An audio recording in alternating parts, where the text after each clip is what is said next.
কোনো সভা বা মিটিং করতে গেলে আপনাদের কোর্টে যেতে হচ্ছে, কিন্তু এই যে সংসদে হামলায় অন্যতম আরেকজনকে খোঁজ পাওয়া গেছে, সৌরভ চক্রবর্তী, সে দেদার কালকে সংবাদ মাধ্যমে বলছে আমরা মিটিং করেছি, মিছিল করেছি, সাইকেল নিয়ে র্যালি করেছি। এই টুকরে টুকরে গ্যাংকে কি রাজ্যের শাসক দল বা রাজ্য সরকার ইন্ধন দেবে? তো মানে তারা কি করে পারমিশন পাচ্ছে, আপনারা অনুমতি পান না? দেখুন, তৃণমূল কংগ্রেস এমন একটা রাজনৈতিক দল যাদের নির্দিষ্ট কোনো মতাদর্শ নেই, চলার পথের কোনো ঠিকানা নেই।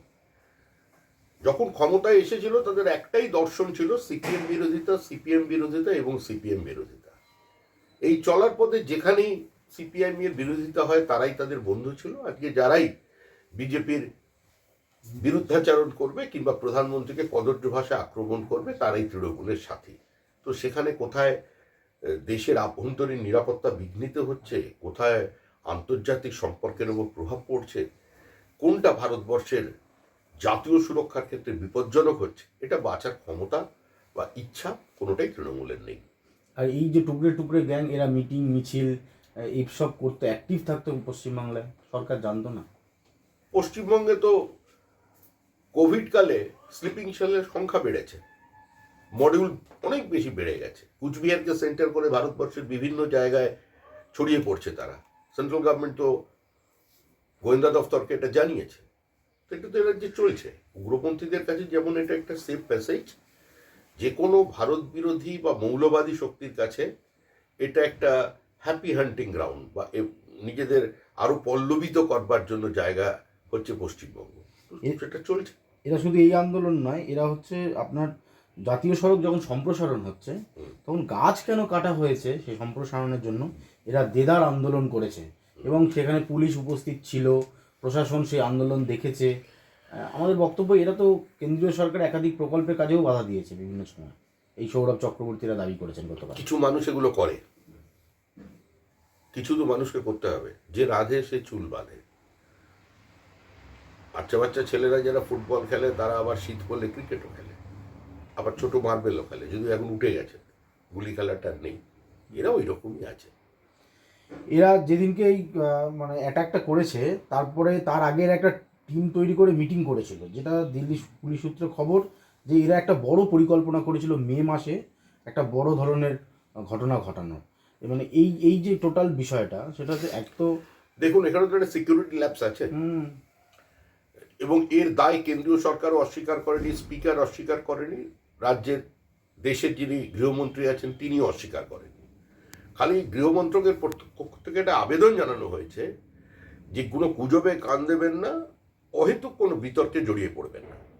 তো সেটা দেখছে সরকার, অত্যন্ত গুরুত্বপূর্ণ বিষয়। কেন তারা আগাম সংবাদ সংগ্রহ করতে ব্যর্থ হলো সেটা তারা যথেষ্ট গুরুত্ব দিয়ে বিবেচনা করছে। দেশের অনেক তদন্তকারী সংস্থা বিষয়টা দেখছে, বিষয়টি ছোট নয়।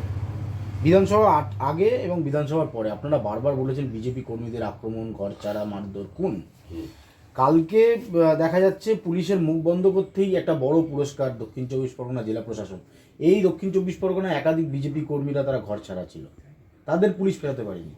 বিজেপি কর্মীকে পিটিয়ে ওখানে খুনও করা হয়েছে, বিজেপি কর্মী ঘর ছাড়া হয়েছে।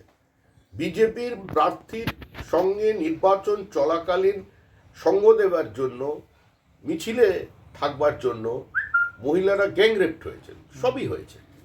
কিন্তু রাজতন্ত্রে তো এটা হয়, পরিবারতান্ত্রিক রাজনীতির এটাই পদ্ধতি। সারা দেশে যত আঞ্চলিক দল আছে তারা পরিবারতান্ত্রিক।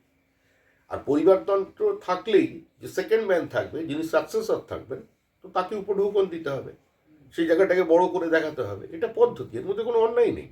রাজতন্ত্রে এটা হয়, গণতান্ত্রিক ব্যবস্থা এটা হয় না। বলছে আরে মুখ্যমন্ত্রী অভিষেক বন্দ্যোপাধ্যায় একসাথে যাওয়ার কথা রয়েছে দিল্লি, আপনারা টাকা দিচ্ছেন না, টাকা আটকে রেখেছেন, এই সমস্ত দাবি দাবা নিয়ে অনেকদিন চলেছে ভাই, ওগুলো শুনে মানুষও ক্লান্ত, হয়তো প্রশ্ন করতে করতে তুমিও ক্লান্ত, আমরাও ক্লান্ত।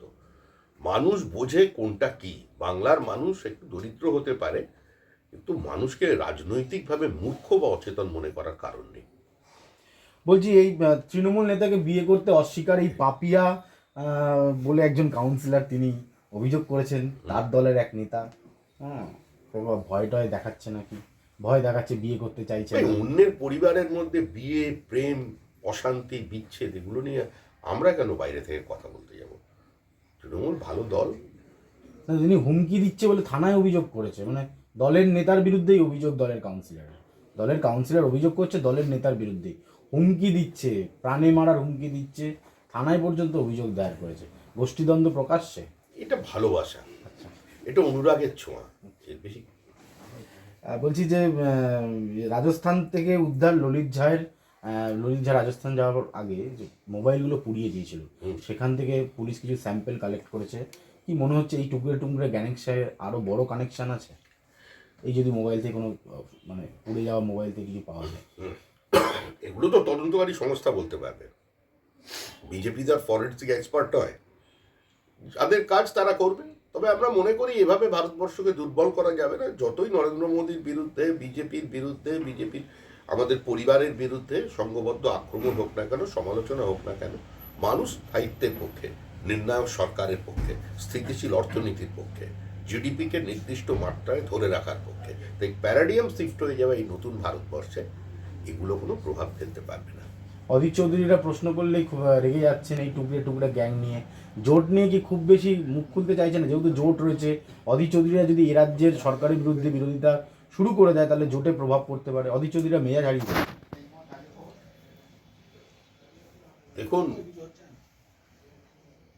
অধীর চৌধুরীকে এটা বুঝতে হবে, বা আমরা যেটা বলে থাকি যে Adhir Chowdhury is a right player playing in a wrong court.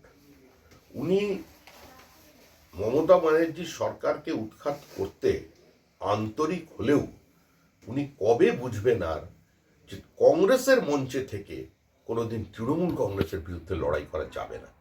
সেজন্য উনি ওনার অবস্থানকে ঘড়ি পেন্ডুলামের মতো করে ফেলছেন। কখনো এখানে আক্রমণ করে দিল্লিতে গিয়ে আবার পরিস্থিতির বাধ্যবাধকতায় কিংবা পরিবারতান্ত্রিক রাজনীতির চাপে তাদের মতো করে কথা বলছেন। এটা ওনার রাজনৈতিক উচ্চতার সঙ্গে উনি নিজেই সুবিচার করতে পারছেন না। লাস্ট প্রশ্ন করবো, 5 বছর ধরে গ্রামে জল নেই, পঞ্চায়েত প্রধান কোনো কাজ করছে না। আপনার এটা হুগলির ঘটনা, হুগলির দাঁতপুর ব্লকের হারিট গ্রাম পঞ্চায়েতে প্রেমনগরের ঘটনা। মানুষ আজকে রাস্তায় নেমেছে, প্ল্যাকার্ড, পোস্টিং, ব্যানার, হোর্ডিং নিয়ে রাস্তার প্রতিবাদ করছে। 5 বছর ধরে জল নেই এলাকায়, 5 বছর ধরে এলাকায় জল নেই। আসল রাজ্যে যে সরকার আছে ওরা মানুষের প্রাণে জল দিচ্ছে, তো খেলা মেলার মধ্যে দিয়ে, দুর্গাপুজোর কার্নিভ্যালের মধ্যে দিয়ে, দুর্গাপুজোর কমিটিকে অনুদানের মধ্যে দিয়ে। এখন যেখানে ভবিষ্যতে ওরা নিজেরাই ডুব দেবে সেই গঙ্গার পাড়ে গিয়ে গঙ্গারতির মধ্যে দিয়ে। ফলে ওগুলো হচ্ছে তাদের কাছে প্রাথমিক কাজ। প্রায়োরিটি লিস্টে দাঁতপুরটা ছিল না উন্নয়নের, সেই জন্যই হয়েছে।